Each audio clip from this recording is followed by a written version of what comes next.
Dnes sa stretáme na tretej túr 3x3 basketbalu, ktorý sme zahájili v priebehu tohto letného semestra.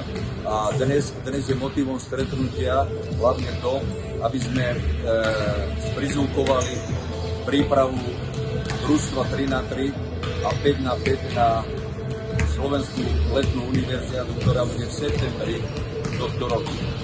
Vzhľadom na to, že máme extraligový kolektív a máme študentov a máme niektorých chlapcov, ktorí sa zúčastnili prvého, druhého turnaja, dnes sme si potvrdili účasť u niektorých, vytvárame tréningové možnosti pre trénovanie kolektívu chlapcov, dievčat v malom basketbale 3x3 a vo veľkom basketbale 5x5.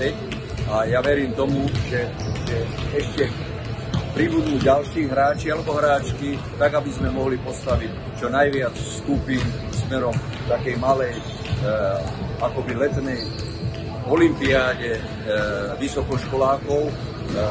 Tak sa volá v podstate Slovenská letná univerziáda, časť, ktorá bude v septembri v Bratislave.